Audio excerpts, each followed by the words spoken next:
Day 16 of 1% better every day. ஆக்சுவலாக இன்றைக்கி நம்ம ஜிம்முக்கும் போகல, சப்ளைக்கும் போகல. ஏன்னா இது நைட் நம்ம வந்து தூங்கும் போதே மணி 11:30 ஆயிடுச்சு. ஸோ காலையில் எழுந்திரிச்சு போகிறது ரொம்ப ரொம்ப கஷ்டம். அதனால் போகல. சொக்கா கண்டுபிடிச்சி எடுத்து அயன் பண்ணி குளிச்சு கிளம்பி வந்து பார்த்தா எங்கள் அம்மா மார்னிங் பிரேக்ஃபாஸ்ட்டுக்கு தோசை கொடுத்தாங்க. தோசை அடிச்சுன்னு ஊற்றிட்டு அங்கேருந்து சிட்டாக கிளம்பி நேராக டாக்டர் அகர்வால் ஐ ஹாஸ்பிட்டல் போயிட்டாச்சு. எதுக்கு பார்த்தீங்கன்னா நம்ம கண்ணுக்கு கொஞ்சம் ரெட்டிஷாக இருக்குல்ல, அதுக்கு வந்துட்டு ஜென்ரல் செக்அப் வர சொல்லியிருந்தாங்க. அந்த செக்கப்புக்காக போய் ஐ ஹாஸ்பிட்டல் போயிட்டு செக்கிங்கை போட்டு என்ன ஏதுன்னு விசாரிச்சுட்டு அங்கேருந்து கிளம்பி ஆஃபீஸ்க்கு வரும்போது மணி ஒரு 11:30 ஆயிடுச்சு.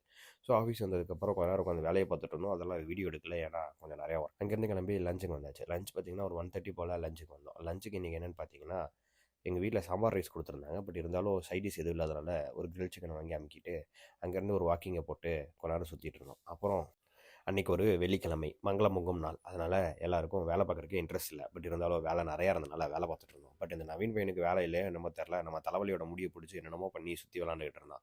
அது ஒரு வீடியோ போட்டு அண்ட் தென் எல்லோரும் ஒரு அரட்டையை போட்டு இன்றைக்கி சென்ப்ரோவோட லாஸ்ட் டே. ஸோ எல்லோரும் வந்துட்டு அவர் கூட சேர்ந்து கேக் கட் பண்ணி ஹாப்பியாக அவரை வழி அனுப்பிச்சி வச்சுட்டு ஸோ அவருக்கு ஒரு ஆல் தி பெஸ்ட்னு தட்டி விட்டோம். தட்டி விட்டு அங்கேருந்து ஒரு அவர் கொடுத்த கேக்கை தூக்கி வாயில் போட்டு அங்கேருந்து கிளம்பி நேராக மேலே வந்து திருப்பி உட்காந்து வேலை பார்த்துட்டு இருந்தோம்.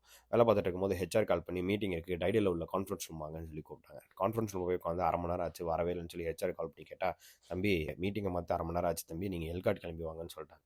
அங்கேருந்து கிளம்பி நேராக எல்காட்டுக்கு வந்தோம். எல்காட்டுக்கு வந்தோன்னே ஒரு கான்ஃபரன்ஸ் ரூமில் மீட்டிங் நடந்துட்டு இருந்துச்சு. அந்த மீட்டிங்கில் போய் ஜாயின் பண்ணிட்டு மீட்டிங்லாம் அட்டன் பண்ணி முடிச்சுட்டு அங்கேருந்து கிளம்பி திருப்பி டைடியில் வந்து கொஞ்ச நேரம் கொஞ்சம் வேலையை பார்த்துட்டு இருந்தோம்.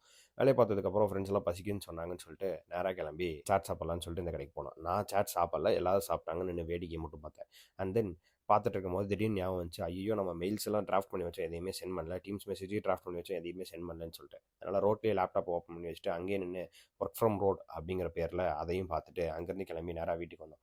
வீட்டுக்கு வந்தால் இவ்வளோ லேட்டாக வந்தாலும் என்னால் சமைச்சு தர முடியாது, அதனால் நீயே சமைச்சுக்கூடா அப்படின்னு சொல்லிட்டு எங்கள் அம்மா சொல்லிட்டாங்க. அதனால் 3 ஃபுல் பாயில் போட்டு குட் நைட்டு படுத்து ஃப்ளாட் ஆயாச்சு. லாஸ்ட் 1 வீக்காக நம்ம பெருசாக எதுவுமே ப்ராக்ரஸ் பண்ணல. ஸோ அந்த ரிதமை சேஞ்ச் பண்ணி ப்ராக்ரஸிங் ரிதமுக்கு திருப்பி வரணும். ஸோ அது எவ்வளோ நாள் ஆக போதோ தெரில. நெக்ஸ்ட் வீடியோவில் சந்திப்போம். பாய்.